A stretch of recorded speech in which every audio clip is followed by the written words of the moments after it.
Eh bien bonjour tout le monde, on se retrouve aujourd'hui donc pour une nouvelle vidéo qui fera partie de la playlist technique mathématiques pour économistes. On va revoir donc à travers 3 exercices que vous avez en dessous de la vidéo, donc en description, hein, vous cliquez sur le lien. On va revoir donc plusieurs notions en fait sur les fonctions à 2 variables, donc l'optimisation, développement limité d'ordre 1 au voisinage d'un point, valeur approchée.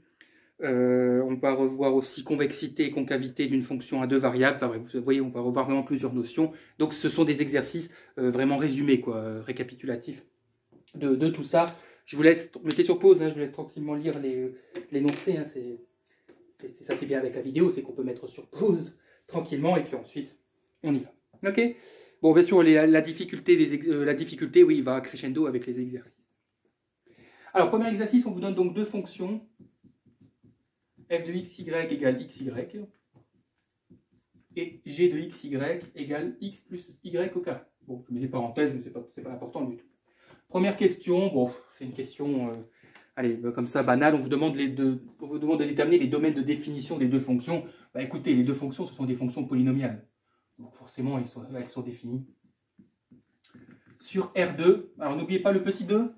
Puisque comme on est donc en 3 dimensions, hein, on travaille avec 2 variables, hein, donc ici on travaille avec des surfaces, hein, imaginez-vous on travaille avec des objets, des choses qui sont en 3D, hein, donc les fonctions sont définies sur R carré, puisqu'on a 2 variables, hein, voilà, donc c'est comme ça qu'on l'écrit, et c'est pareil pour la fonction g qui est aussi définie sur R2. Alors c'est la deuxième question qui est la plus intéressante. En fait on vous pose une contrainte, et la contrainte c'est que la fonction g de xy doit être égale à 6. Donc ça, on va réécrire comment? On va écrire g de xy égale à 6, tout simplement. Petite parenthèse, si vous ne maîtrisez pas les dérivées partielles, que ce soit les dérivées premières ou les dérivées secondes, je vous conseille vivement donc d'aller dans ma playlist technique mathématiques pour économistes, où j'ai fait des vidéos où j'explique en détail, je prends mon temps vraiment pour vous apprendre comment dériver partiellement un dérivé première et dérivé seconde. Donc je considère que pour moi c'est acquis dans cette vidéo. Hein, donc je ne vais pas revenir sur l'explication de comment on dérive. Je vais juste redonner quelques petits détails et quelques petites choses, mais sans plus, hein, sans approfondir. Alors attendez, je regarde juste un truc. Oui, c'est bon. Hop. Attendez, permettez-moi juste de bouger. Hop, voilà, je t'en prends. Ok, bon, donc ça on a une contrainte. Et en fait on vous demande d'optimiser la fonction f sous cette contrainte. Ouais. Alors, lorsqu'on cherche à optimiser une fonction sous une contrainte, il y a 2 méthodes. La méthode du Lagrangien ou la méthode par substitution. Alors, j'ai pas de préférence, parce que je trouve en fait qu'en termes de rapidité ou de complexité, c'est quasiment équivalent. Donc, permettez-moi d'utiliser le Lagrangien. Ok, bon, comme ça nous fait réviser aussi le Lagrangien. La méthode par substitution, elle ne demande pas un gros effort, mais allez, prenons le Lagrangien. Alors, donc on va écrire le Lagrangien. Alors, comment on écrit le Lagrangien lorsqu'on cherche à optimiser une fonction? Déjà, on écrit la fonction qu'on cherche à optimiser. Et puis, on va retirer. D'ailleurs, on peut mettre plus ou moins lambda, ça n'a aucune importance, sachez-le.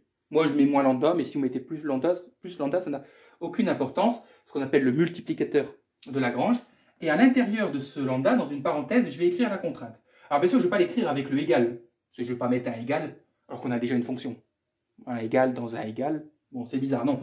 En fait, vous faites passer le 6 de l'autre côté, donc votre contrainte s'écrit x plus y carré moins 6.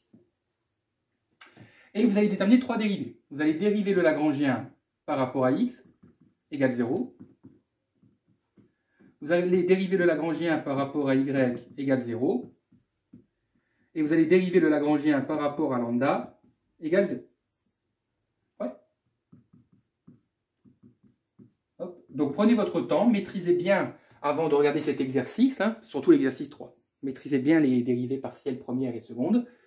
Donc je dérive par rapport à x, donc y est une constante. Là je le répète, hein, je vais quand même le dire, je ne vais pas vous... Bon.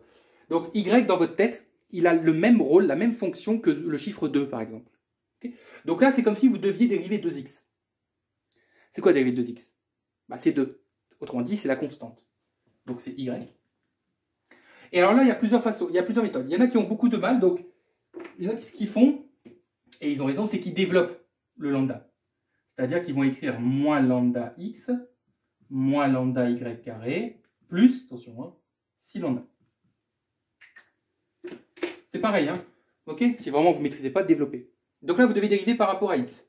Ici, on a des constantes soustractives et additives. Hein, puisque lambda et y sont des constantes. Hein, ok, donc ça fait 0. Donc il me reste juste à dériver moins lambda x. Lambda, c'est comme 2. Donc il va rester moins lambda. Ok? Égal 0. Et donc je peux tout de suite dire que y est égal à lambda. Alors la deuxième dérivée, je dérive par rapport à y. Donc attention, cette fois-ci, c'est le x qui devient une constante. Donc ça fait 2y. La dérivée de 2y, ça fait 2. Donc pareil, c'est la constante. Ok. Moins lambda x, c'est une constante, ça fait 0. Plus 6 lambda, c'est une constante, ça fait 0. La dérivée de moins lambda y carré. Lambda, imaginez-vous, ça vaut 2. Dérivée, écrivez hein, sur un petit brouillon si vous voulez, dérivée moins 2 y carré. Ça fait moins 2 fois 2 y. Donc ça fait moins lambda fois 2 y égale 0. Et donc x égale lambda 2 lambda y. J'ai juste mis le 2 avant. Hein. Et si je dérive par rapport à lambda, bah écoutez, c'est facile en fait. Hein. Si vous dérivez par rapport à lambda, prenez ce qui est en noir là. Pourquoi? Parce que si vous dérivez par rapport à lambda, tout ça c'est une constante. Donc tout ça, imaginez-vous que ça vaut 2. Et vous devez dériver de lambda. Alors c'est quoi la dérivée de 2 lambda? Bah, c'est 2. Donc en fait il reste la constante. Ça veut donc dire que dans la troisième équation, je dois toujours retrouver la contrainte. C'est-à-dire que dans la troisième dérivée, la dérivée par rapport à lambda, vous n'avez pas véritablement de questions à vous poser, vous réécrivez la contrainte, et c'est bon, c'est ok, ça marche toujours comme ça. Alors moi, ce qui m'intéresse, c'est moins la contrainte que les deux premières équations. Qu'est-ce que je vais faire avec les deux premières équations? Je vais les diviser entre elles. Ouais. Donc je vais effacer la troisième, vous ne l'oubliez pas, parce qu'on va s'en resservir, hein, mais vous la mettez de côté. Donc je vais diviser les deux. Donc je vais avoir, en gros je fais l'équation 1 divisée par l'équation 2. Hein. Donc j'aurai y sur x égale. Et donc, alors bien sûr, ne divisez pas les deux signes égales, hein, ça fait, il n'y a qu'un seul égal. Donc lambda sur 2 lambda y. Alors, ce que vous allez faire, c'est que vous allez chercher tout simplement à exprimer y en fonction de x. On pourrait faire x en fonction de y, hein, ça n'a pas d'importance, mais croyez-moi que c'est plus facile, on va dire, d'exprimer y en fonction de x. Alors déjà, regardez à droite, là, lambda, 2 lambda y. Je vais faire une vidéo hein, où on va s'exercer sur les simplifications de puissance, les choses comme ça, les simplifications mathématiques en économie. Et regardez, lambda, les lambda disparaissent hein, automatiquement. Donc ce que je vais faire, c'est que je vais faire passer le 2y de l'autre côté. Okay, donc on aura, suivez bien, y sur x multiplié par 2y égale 1. Vous allez me dire, bah oui mais monsieur, à droite il ne reste rien. On a simplifié les lambda, on a fait passer le 2y à gauche, donc à droite il devrait rester 0. Non, non, non, non. Parce que le lambda qui est au numérateur, c'est lambda fois 1. Donc il reste 1, il ne reste jamais 0. Donc ça, bah écoutez, ça fait 2y carré sur x. Bon, je ne vais pas trop vite. Hein. J'aurais pu sauter une étape, mais bon, je ne vais pas aller trop vite. Alors permettez-moi d'écrire à gauche la suite. Hein. Et là, donc, je vous dis, le but c'est d'exprimer y en fonction de x, donc faites passer le x de l'autre côté. Donc vous aurez 2y carré égale x. Ouais. Bah, là, limite, bah, vous voyez, contrairement à ce que... Voilà, bah, limite, on va plutôt rester comme ça. Ouais. On va exprimer ici... Ouais, allez. On va plutôt exprimer x en fonction de y. Ça ne change strictement rien, ne vous inquiétez pas. Parce que, comme y est au carré, ça va être perturbant. Parce qu'on aura on aura le signe positif, le signe négatif comme solution. Donc je veux pas trop... le but c'est de faciliter. Donc, donc quand vous arrivez là, bah, dites-vous, bon c'est bon, allez, je m'arrête. J'ai dit y en fonction de x, c'est souvent plus facile, mais vous avez vu l'adverbe souvent. Je n'ai pas dit c'est toujours plus facile. Alors vous allez dire, qu'est-ce qu'on va faire avec ça? Bah, déjà ça c'est une équation qui est fondamentale, c'est une équation d'optimisation.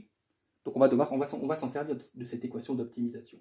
Et on va s'en servir dans quoi? On va s'en servir dans la contrainte, dans ma troisième équation que je n'ai toujours pas utilisée. C'est pour ça que je vous avais dit de la mettre de côté, mais de ne pas l'oublier non plus. Qu'est-ce que vous allez faire? Vous allez tout simplement remplacer x par 2y carré. Donc on aura 2y carré plus y carré égale 6. Donc on aura 3y carré. Écoutez, là c'est de la résolution d'équation. Hein. Et donc on aura y carré égale 2. Attention, deux solutions. Pas une, hein, deux solutions. Donc y égale racine de 2. Oui. Ou y égale moins racine de 2. Hein? Attention, hein. Un carré admet la solution positive et la solution négative. Donc ça veut dire que comme j'ai deux solutions de y, j'aurai deux solutions de x. X va valoir quoi? Vous reprenez ici hein, votre équation d'optimisation. Donc 2y carré, donc ça fait 2 racine de 2 au carré. Et ici on aura y égale 2 moins racine de 2 au carré. Attention, le moins est à l'intérieur du carré, s'il vous plaît. Le moins, il est y. Donc le moins, il est dans le carré. Et donc x vaudra 2 fois 2, ça fait 4. Et ici, donc pour moi, x vaudra, en fait, pareil, parce qu'on aura moins racine de 2 au carré, ça fait 2. Donc ça fait x égale 4. Donc nous avons optimisé la fonction f. Okay. Donc f ici est optimale.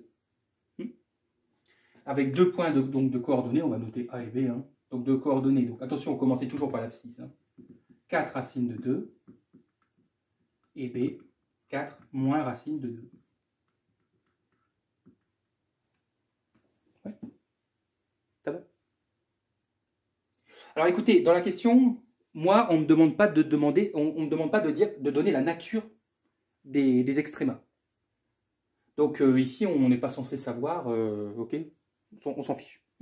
Voilà, là, on a optimisé, on a trouvé les coordonnées des points qui optimisaient f sous une certaine contrainte.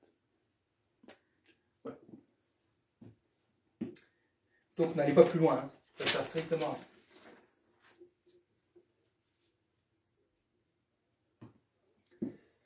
Ok pour ce premier exercice? Ouais.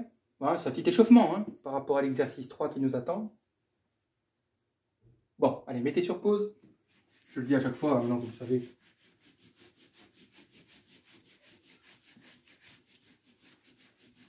Alors l'exercice 2, je l'aime bien aussi. Je l'aime bien parce qu'il va nous permettre de réviser le développement limité d'ordre 1 et la valeur approchée. C'est deux petites formules qui sont vraiment utiles en mathématiques, hein, qui sont vraiment intéressantes et que tout étudiant en économie doit maîtriser. Alors, on vous donne une fonction f de x, y. Alors, plus compliqué que l'exercice 1, je vous l'accorde. Hein. Donc, exponentielle x fois y, facteur de y moins x.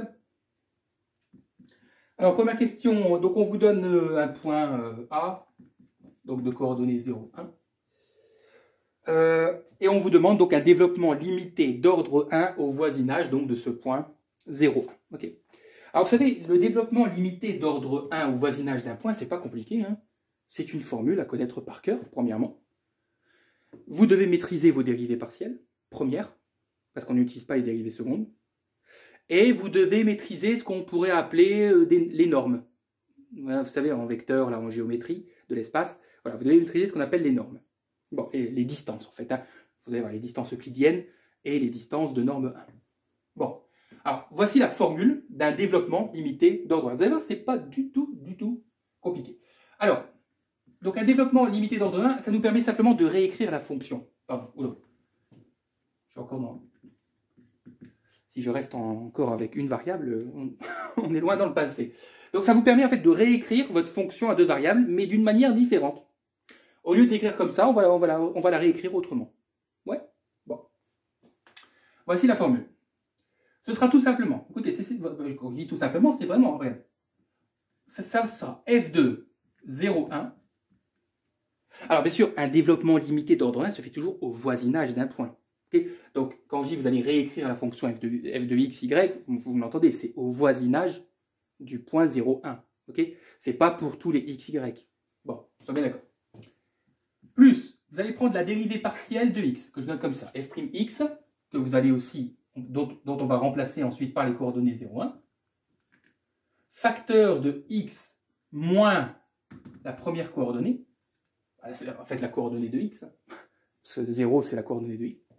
Donc, je vais me calmer, je vais écrire un peu petit. Plus f'y, facteur, donc en remplaçant aussi par 0, 1. Facteur de y moins la seconde coordonnée, moins 1. Okay. Et puis, bon, je n'ai pas la place parce que j'ai écrit trop gros, mais je vais écrire en dessous. On va ajouter quelque chose, pour le moment, ce quelque chose, on va le noter epsilon. Ne vous demandez pas ce que c'est encore. Laissez comme ça. Okay. Donc après le f', là, vous avez encore un epsilon à ajouter. On va voir ce que c'est après ça. Mais là, il n'y a rien de compliqué. Pourquoi? Bah, ça, il suffit de remplacer 0, 1 dans la fonction. Là, vous devez donc déterminer votre dérivée première de x. Après, la remplacer par 0, 1. X moins 0, ok. Et la faire pareil pour y. Et puis ensuite, on s'occupera de l'epsilon. Donc on va y aller progressivement. On va mettre des étoiles. On va calculer les choses une par une. Donc la première chose, c'est qu'on va calculer f de 0, 1. Alors là, j'ai votre entière confiance, hein, et je sais que vous savez le faire. Vous remplacez x par 0, y par 1, et vous obtenez 1. Déterminons la dérivée partielle. F'x de xy. Alors, donc vous devez dériver la fonction par rapport à x. Y est une constante. Merci, je vous l'entends me le dire à travers la vidéo. Donc imaginez-vous que y est comme un 2. Alors là, il y a plusieurs écoles. Il y a l'école qui va développer. Donc qui va développer exponentielle xy avec y, exponentielle xy avec le x. Ok, pourquoi pas. Et il y a l'école, comme moi, qui va considérer qu'on a du u fois v en fait. C'est-à-dire que ça c'est u. Et ça c'est v. Et je suis sûr que vous connaissez votre formule de dérivée de u fois v, hein, u'v plus uv'. Eh bien on y va. U', attention, hein, x est ma variable, y est une constante. Alors imaginez-vous, vous devez dériver 2 exponentielle x. C'est quoi dériver de 2 exponentielle x? Bah, ça fait 2 exponentielle x. Donc du coup, bah, c'est la même chose. Hop. Fois v. Plus u fois v'. Donc vous devez dériver ça, y moins x, par rapport à x. Donc y, imaginez-vous, vous avez 2 moins x. Le 2, il vire. Et la dérivée de moins x, ça fait moins 1.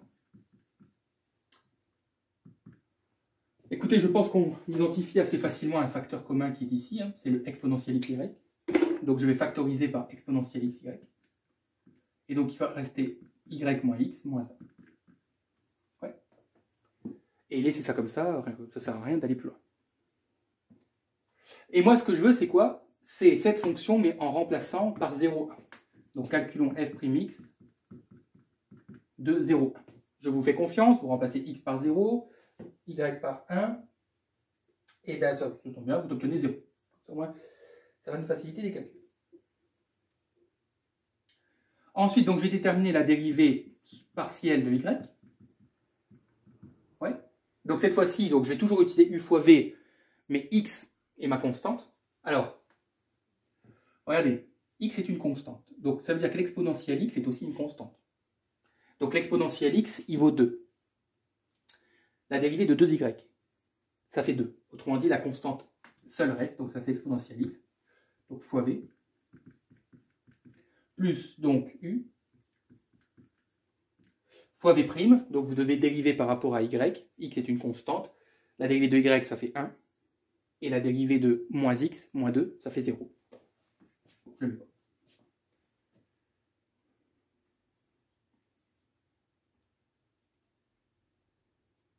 Et donc là, je vais factoriser pour au choix. Allez, on va factoriser par exponentielle x. C'est pas très important. Nous, ce qui nous intéresse après, c'est de remplacer par 0,1. Donc, vous pouvez même laisser comme ça et remplacer déjà par 0,1. Mais... Voilà. Donc, exponentielle x, donc facteur de y moins x plus y. Donc, on aura exponentielle x, facteur de 2y moins x. OK? Et donc, vous remplacez ensuite par 0,1. Je vous fais confiance. Et vous obtenez 2.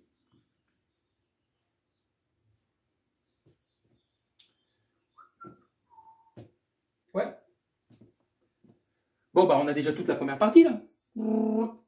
Hein? Tout ça, là. En fait, il nous manque juste le epsilon en rouge à s'occuper. Et puis ensuite, on pourra tout remplacer. Donc, vous gardez les résultats. Hein? OK? Tac, tac, tac. Hein? On les remplacera après. Bon, je vais effacer pour qu'on s'occupe du epsilon. Alors, epsilon, c'est une distance, c'est une norme, si vous préférez. Ok, on va dire comme ça. Alors, il y a deux manières, puisque nous travaillons en dimension finie. Donc, il y a deux manières de voir les choses. Alors, le epsilon, donc soit vous utilisez pour le déterminer donc ce qu'on appelle la division euclidienne, que vous connaissez tous. Hein. Vous allez dire, ah bon, on connaît... Bah oui. C'est la méthode pour déterminer des distances au lycée. C'est-à-dire, c'est quoi? C'est la grosse racine carrée. Donc, vous allez faire x moins la première coordonnée au carré, plus y moins la deuxième au carré. Voilà. C'est ça la division euclidienne. Ouais. C'est la plus facile à utiliser. Hein. Mais on va quand même en utiliser une autre qui est plus conventionnelle.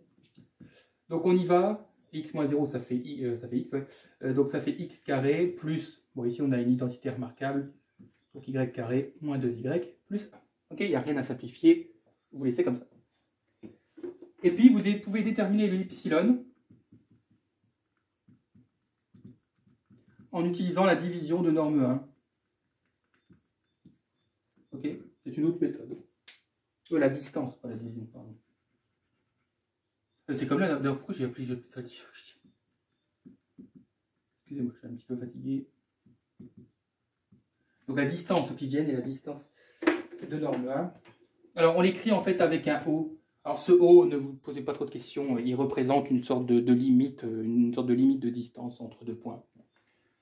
Donc c'est O de quoi? Alors c'est à peu près la même chose, sauf qu'on va utiliser les valeurs absolues. Donc ça va être la valeur absolue donc, de x moins la première coordonnée, plus y, valeur absolue, moins la deuxième coordonnée. Voilà. Ok, on l'écrit comme ça. Mais comme on travaille en dimension finie, le O n'a aucune importance.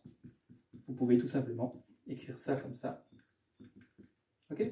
Donc ça fait valeur absolue de x plus valeur absolue de y moins. Ok? Voilà, ben là j'ai tout. J'ai tout pour... c'est parti pour écrire donc, mon développement limité d'ordre. Donc oui, donc distance euclidienne, distance de norme 1. C'est pas division euclidienne. Ça fait tellement longtemps que j'ai plus fait de division euclidienne que je ne sais pas pourquoi je suis pas. Bon, bah allez, hein, vous avez tout. Moi, je dois effacer. Bon, bien sûr, je l'ai sur papier aussi. Donc, on y va. Alors, on aura donc... Alors, 1, vous suivez hein, en remplaçant. Plus 0, facteur de x moins 0. Plus 2, facteur de y moins 1. Plus valeur absolue de x, plus valeur absolue de y moins 1. Là, bien sûr, j'utilise la distance de norme 1, et non pas la distance euclidienne. C'est pas grave. Donc ça fait 1, tout ça, ça fera 0, donc plus 2y moins 2, plus valeur absolue, hop, plus valeur absolue. Et donc on aura 2y moins 1. Voilà, votre développement limité d'ordre 1. Au voisinage du point 0,1. Ça va ?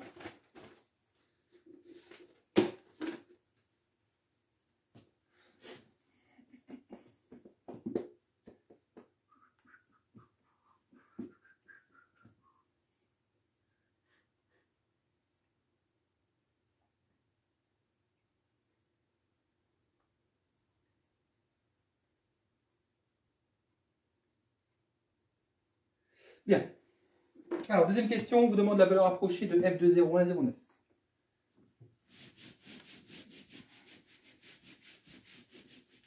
Pareil, c'est une formule à connaître, hein, ça s'appelle une valeur approchée.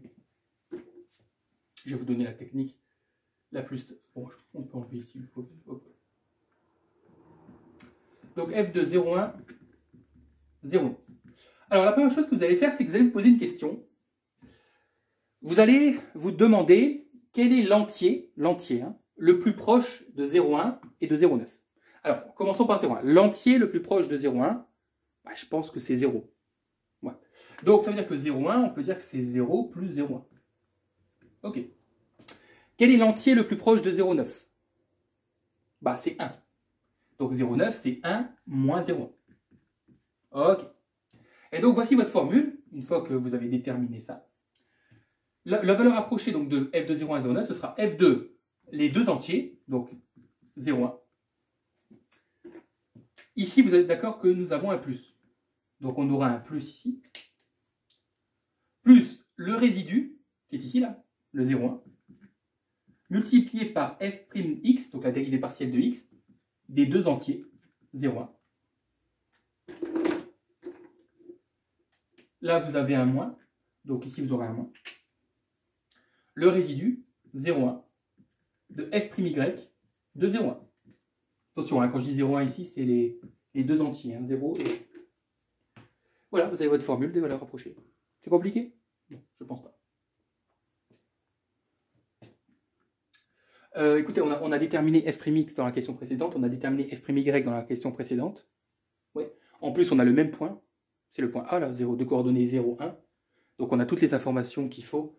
Donc vous remplacez par les informations qu'on a déjà trouvées au-dessus. Alors attendez. Oui, c'est ça. Et donc vous obtenez, en remplaçant tout, vous obtenez 0,8. Voilà. Ok. C'est pas la valeur exacte, hein, c'est une valeur rapprochée. D'ailleurs, c'est vrai qu'on devrait l'écrire plus conventionnellement comme ça, hein, en réalité. Voilà. Voilà. Donc faites attention aux signes. Hein, quand on a un plus, on a un plus. Quand on a un moins dans la formule. Ouais.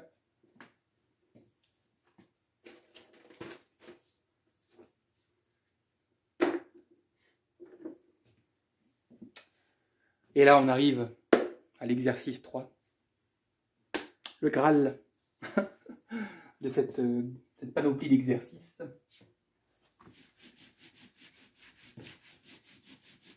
Non, mais il n'est pas si... Vous allez voir, c'est encore une fois, c'est des formules. Hein. C'est très mécanique en réalité, tout ça. Alors, on vous donne donc une fonction à deux variables. Alors, x3, facteur de y plus 1, moins y2x2. La première question, qui ne semble pas la plus difficile, hein. On vous demande est-ce que cette fonction est convexe, concave, si oui, pourquoi, en gros, justifié, etc. etc. Alors écoutez, en réalité, il y a plusieurs méthodes hein, pour déterminer la convexité et la concavité d'une fonction à plusieurs variables. Hein. Moi, je vais vous donner une méthode ici qui me paraît, parce que j'en ai discuté avec certains collègues, etc., parce qu'à la base, on était parti sur l'optimisation de la fonction. C'est-à-dire, on voulait déterminer les points critiques, et à partir de ces points critiques, savoir si c'était des maximums locaux, des minimums locaux, des points sel, des points cols, etc. Et puis, mais ça, le problème, c'est que c'est demandé à la dernière question de l'exercice. On vous demande d'optimiser f. Donc, optimiser f, c'est ça en fait, c'est trouver les points critiques et dire si ce sont des minimums, des maximums, des points sel, des points cols, ou est-ce qu'on ne peut pas conclure avec le niveau de licence d'économie. Hein. Ok ? Quand le déterminant de la matrice hessienne est nul, on dira qu'on ne peut pas conclure dans cet exercice. Donc, on ne va pas passer par ça, on va passer directement par le déterminant de la matrice hessienne, okay, mais sous sa forme générale. On ne va pas utiliser les points critiques pour cela. Okay. Donc, ce que l'on va utiliser, c'est la matrice hessienne. Et là, j'en vois qui se disent, mais qu'est-ce qu'une matrice hessienne? Alors, c'est pas très compliqué. Je la note très facilement. Hein. Okay, mon objectif, c'est pas de compliquer les choses, hein, vous le savez. Donc, la matrice hessienne, on va l'appeler M. Alors, c'est une matrice de 2, hein, de dimension de 2. Donc, sur la première diagonale, ici, on aura tout simplement la dérivée seconde de x et la dérivée seconde de y. Ouais. Et sur l'autre diagonale, on aura les autres dérivées secondes, ce qu'on appelle les dérivées secondes croisées. Ne vous inquiétez pas, on va les déterminer. Hein. Sachez déjà que les deux dérivées secondes sont égales. Hein. Okay, donc, c'est la même chose. Donc, une fois que vous en avez déterminé une, vous allez forcément trouver l'autre. Donc, on a trois dérivées secondes à déterminer. Mais avant de déterminer les dérivées secondes, encore faut-il déterminer les dérivées premières. Ah oui. Donc ça nous demande quand même un petit peu de travail. Alors, déterminons donc la dérivée première de x. Y est une constante. Donc, ça veut dire que y plus 1 est une constante. Donc la constante, elle va rester. Allez voir mes vidéos, hein, j'explique très bien. Et donc la dérivée de x cube, c'est 3x carré. Moins, donc y carré va rester, fois la dérivée de x carré, c'est 2x. Je regarde, ouais. Bon, laissez comme ça, hein, pour le moment. Bon, vous pouvez aller, on va développer. Allez. Donc on aura 3x carré y plus 3x carré moins 2x y carré, mais on peut pas faire. Bon, si on peut factoriser. Ouais, de toute façon, ça va revenir à la même chose. Bon, laissez comme ça. La dérivée première de y. Alors attention, hein, donc y ici est une constante. Alors vous pouvez développer, peut-être que ça va vous simplifier les choses, x cube fois y. Donc y c'est la constante, donc ça fait 1, donc il reste la constante x cube. X cube fois 1 c'est une constante, donc ça fait 0. Moins, donc x carré c'est une constante, elle reste puisqu'elle est multiplicative. Et la dérivée de 2y, ex de y carré c'est 2y. Et c'est comme ça parce que de toute façon on va devoir redériver, donc voilà. Alors, donc là on a les dérivées premières, hein, dérivées partielles premières. Donc déterminons la dérivée seconde de x. Là je vous fais confiance, hein, vous devez, normalement c'est acquis, hein, donc 3y ça va rester. La dérivée de x carré ça fait 2x. Plus, donc on aura 6x moins 2y carré. Donc ça fait 6xy plus 6x moins 2y carré. Ouais. La dérivée seconde de y, donc attention, donc x cube ça fait 0 hein, du coup, et donc on aura moins 2x carré, tout simplement. Voilà, donc c'est les deux là qui nous intéressent pour la matrice hessienne.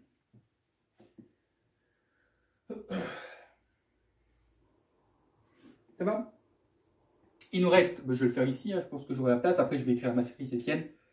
Donc la dérivée seconde, comme vous voulez, on va prendre y par rapport à x. Alors ça veut dire quoi, y par rapport à x? C'est très simple. Vous prenez, en fait, la dérivée de x, là, la dérivée première de x, et vous allez la dériver par rapport à y.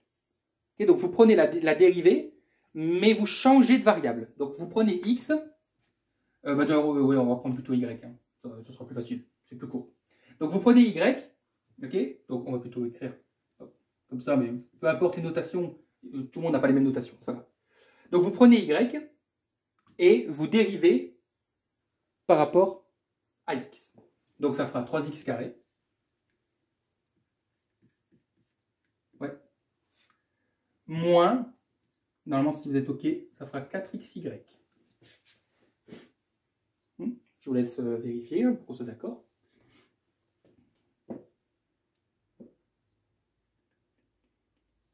Vous pouvez le faire, vous pouvez prendre vous pouvez prendre celle de x et dériver par rapport à y, et vous allez trouver la même chose. Ça va? Donc je peux écrire ma matrice hessienne.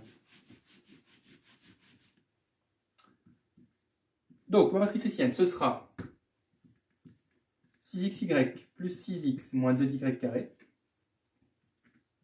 3y carré moins 4xy, 3x carré moins 4xy, et moins 2x carré. Voilà.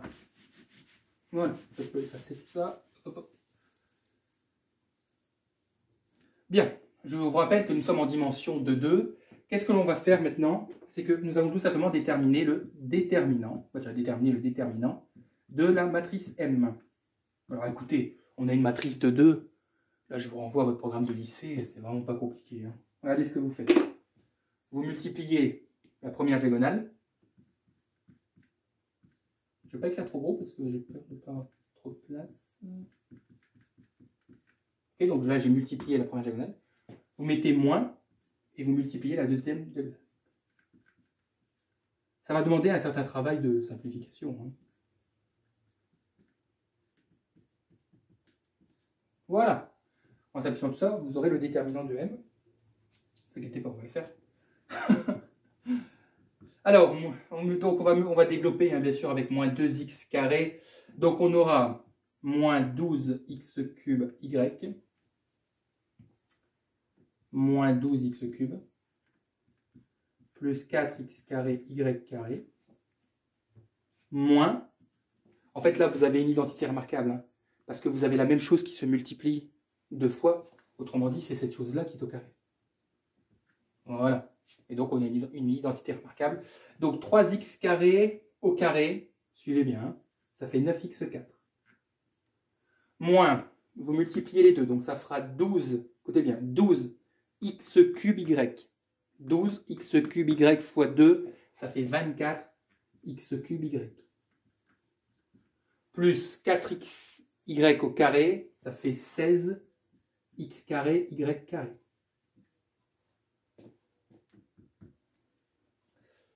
Alors, on va enlever ici, on va distribuer le moins. pour ne plus être gêné par cette parenthèse. Bien sûr, certains peuvent sauter cette étape et tout de suite simplifier. Hein. Donc on aura moins 9x4 plus 24 x cube y moins 16 x carré y carré. Puis là, on va prendre de la couleur pour savoir ce qu'on peut regrouper. Alors, est-ce qu'on a des x cube y? Oui. Ici et ici. Est-ce qu'on a du x cube? Non. On a du x4 un seul, et on a par contre oui, du x carré, y carré, ici et ici. Donc vous simplifiez hein, ce qui est regroupable avec ce qui est regroupable. Moi, personnellement, j'ai ordonné par rapport au monôme de plus haut degré. Et donc, vous obtenez moins 9 x4, moins 12 x3, moins 12 x2 y2, plus 12 x3 y. Bon, c'est vrai que j'aurais pu mettre le x3 y avant. Bon, c'est déjà pas mal. On a le déterminant de la matrice hessienne. Ouais. Et là, vous allez me dire, mais qu'est-ce qu'on va faire avec... Vous voyez bien la fin de... Ouais, c'est bon. Excusez-moi, hein, je bouge un petit peu la caméra. Alors, qu'est-ce qu'on va faire avec ça? Eh bien, en fait, on va prendre 2 points. C'est-à-dire 2 coordonnées. On va calculer le déterminant du point, par exemple, 1, 1. Okay, de coordonnées 1, 1. C'est-à-dire vous remplacez x par 1 et y par 1. Je vous fais confiance. Et vous allez obtenir moins 21. Et vous conviendrez avec moi que c'est négatif. Et puis vous allez calculer le déterminant d'un autre point. Donc ici, moins 1, 0. Et vous allez obtenir 3. C'est positif. Autrement dit, les déterminants sont de signes contraires, de signes opposés. Ça veut donc dire que le déterminant n'est pas constant. Excusez-moi pour les abréviations. Hein. Okay, donc le déterminant n'est pas constant. Eh bien, c'est très simple. Votre fonction n'est ni convexe, ni concave.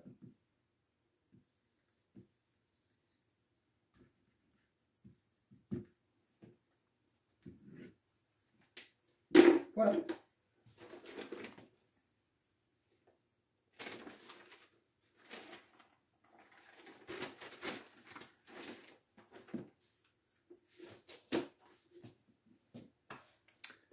Votre fonction n'est ni convexe ni concave. T'as pas? Il y aurait d'autres méthodes. Après, je ne sais pas, selon vos enseignants, ce qu'ils vous enseignent comme technique, hein, j'en sais rien, moi. Enfin, c'est toujours bien d'apprendre d'autres méthodes.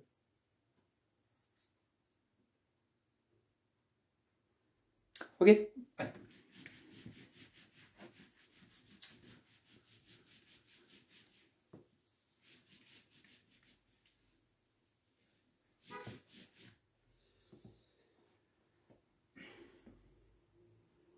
Alors, on vous demande l'équation du plan tangent à la surface au voisinage du point 1, 0.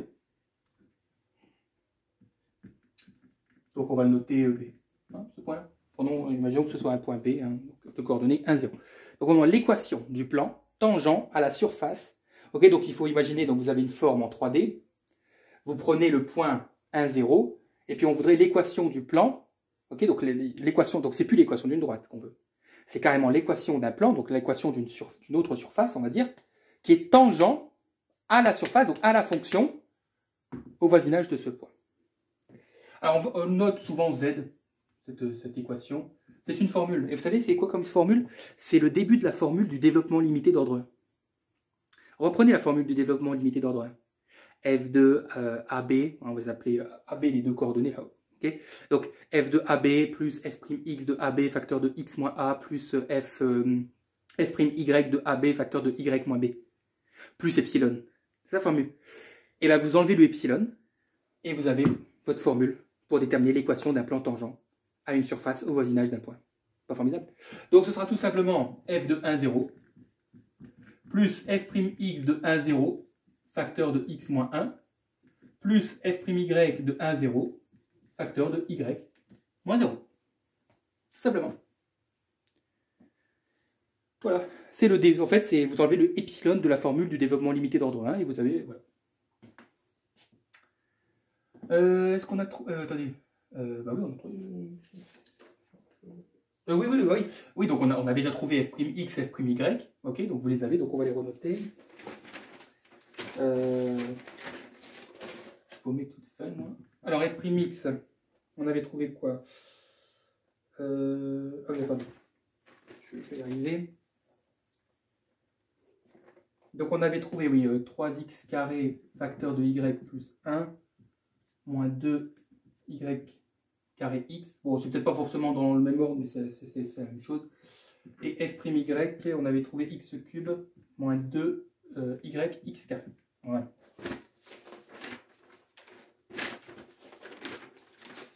Hop, hop, hop. Et donc, bah voilà, on a tout ce qu'il faut. Vous remplacer, donc, est-ce que j'ai le détail des calculs? Oui, j'ai le détail des calculs. Donc, f'x de 1, 0, vous devez obtenir 3. F'y de 1, 0, vous devez trouver 1. Et f de 1, 0, ça fait 1. Et donc, on remplace.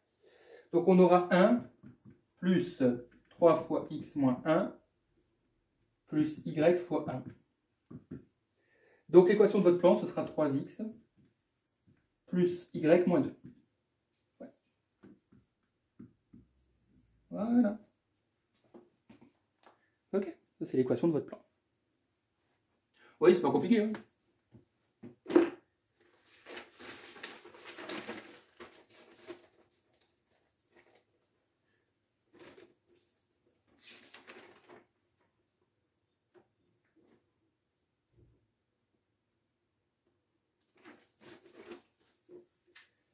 C'est pas compliqué.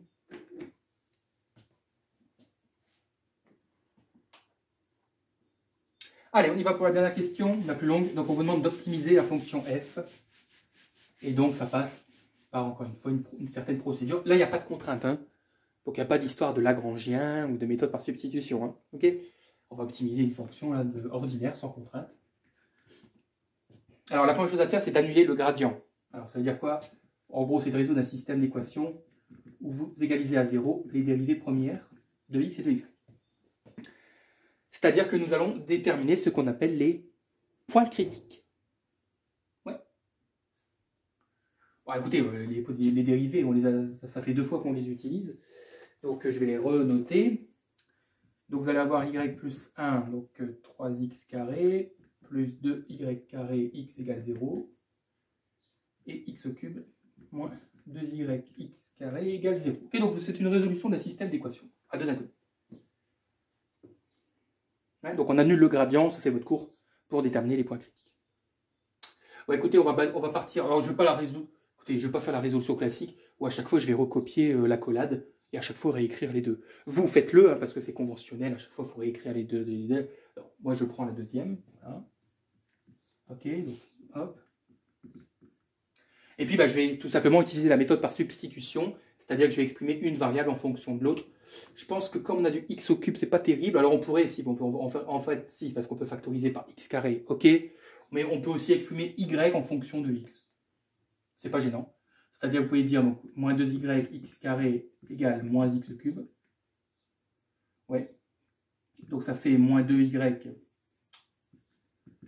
égale moins x au cube sur x carré. Alors je sais que certains vont dire divisé par x carré, c'est pas terrible parce que pour le point 0, 0, on a un point critique, la fonction est critique. Enfin, c'est pas du tout important pour nous. Donc, ben, vous êtes d'accord avec moi que moins x au cube sur x carré, ça fait moins x. Les moins et les moins, là, ils nous gênent, ça fait 2y égale x. Et donc, vous pouvez dire que y égale x sur 2, sans problème. Voilà. Méthode par substitution d'une résolution d'un système d'équations à deux inconnus. Et puis, on va remplacer dans la première équation le y par x sur 2. Donc, je vais écrire petit. Donc, vous me suivez. Hein, donc, on aura x sur 2 plus 1. Facteur de 3x carré plus 2 x sur 2 au carré fois x égale 0. Vous allez voir, ça se simplifie vachement bien. Hein. C'est pas que vous allez voir, c'est pas du tout compliqué. On va développer. Alors, on aura donc x sur 2 fois 3x carré. Donc, on aura 3x au cube sur 2 plus 3x carré plus 2, alors x sur 2 au carré bah, ça fait x carré sur 4 fois x égale 0. Ok? Donc ça fait toujours 3x cube sur 2 plus 3x carré. 2 sur 4, ça fait 1 demi. Ok? Et 0,5 si vous voulez. Donc on aura x au cube, donc on aura 1 demi de x au cube égale 0. Donc en fait, si on factorise par x carré, donc on aura x carré facteur de... Donc je vais remettre, hein, autant pour moi. Donc on a 3x sur 2 plus 3, en fait c'était le plus 3 que j'avais oublié, plus 1 demi de x égale 0. Donc on a bien x carré égale 0, donc x égale 0. Et du coup, donc 3 demi de x plus 1 demi de x, bah, ça fait x. Donc on a 3 plus x égale 0, et donc x égale moins 3. Voilà. Ok? Donc pour chaque x, on aura un y. Donc si x vaut 0, bah, vous comprenez que y vaut 0 aussi. Et si x vaut moins 3, y vaut moins 3 demi. Ouais. Autrement dit, donc j'ai deux points critiques.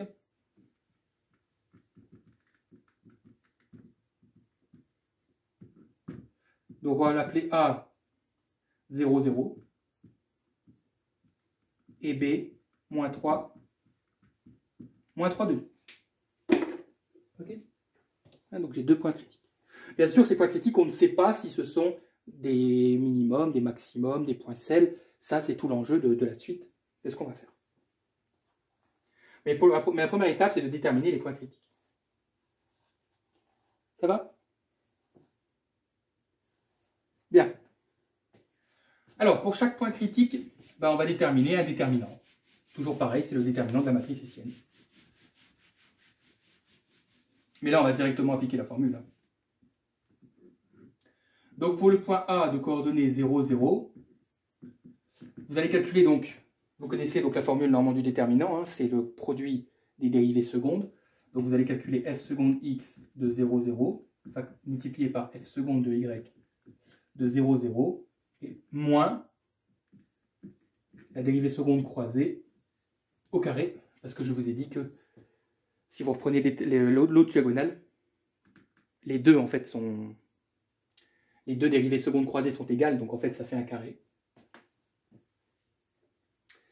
Alors f seconde de x, bah, vous l'avez déjà, hein. Écoutez, reprenez, je veux juste qu'on soit d'accord avec les résultats. Hein. On a déjà déterminé les dérivées secondes, donc après vous avez juste à remplacer. Moi je vous donne juste les résultats. Donc vous devez obtenir ici 0 pour x, pour y vous devez aussi obtenir 0, et pour la dérivée croisée, vous devez obtenir 0. Ce qui fait qu'en fait le déterminant vaut 0. Et quand le déterminant vaut 0, on ne peut pas conclure sur la nature du point critique. Ok? Donc on ne peut pas conclure. Enfin, on peut conclure, mais on devrait aller beaucoup plus loin, et ce n'est pas du niveau de licence mathématique. Et puis pour B, donc moins 3 demi, bah c'est pareil, hein, vous calculez donc le déterminant. Donc f seconde x de moins 3 demi, multiplié par la dérivée seconde de y de moins 3 demi, moins la dérivée seconde croisée de moins 3 demi au carré. Là, pareil, vous écoutez, hein, vous remplacez, vous allez obtenir un déterminant. Envoyez-moi un mail si c'est pas clair, hein, mais j'ai déjà fait des vidéos là-dessus où j'ai expliqué en détail. Là, c'était vraiment des exercices de révision. Hein, donc, moi, je vous fais confiance. Vous connaissez les dérivées secondes, vous les avez sous les yeux. Vous remplacez x et y, et normalement, on doit trouver la même valeur. Hein. Alors, le déterminant est négatif. On dira donc que ce point B est un point sel. Vous pouvez dire aussi un point col. Pareil. Ça veut dire que dans cette fonction, il n'y a pas de maximum ni de minimum locaux. Ok? Parce que là, on peut pas aller plus loin, hein, pour notre niveau. Et puis un point sel, c'est pas du tout un maximum ou un minimum. C'est un point sel. Ça veut dire que c'est un point, en gros, qui est au fond, là, et il y a une forme de selle de cheval qui... Ok, le point sel, en fait, il faut que vous imaginiez qu'on a une selle de cheval, et en fait, c'est le point qui est dans le creux, au fond de la selle de cheval. Ok? Voilà. Bon, donc je sais que j'étais un petit peu vite sur la dernière question, sur les calculs, mais c'est parce que je me suis dit, bon, voilà, c'est pas... On ne va pas remplacer, quoi, c'est ok. L'important, c'est que nous soyons d'accord sur les résultats. Bien, donc c'est tout pour aujourd'hui. Portez-vous bien. Et puis, bien sûr, on se retrouve très prochainement pour de nouvelles vidéos. Bon courage à toutes et à tous.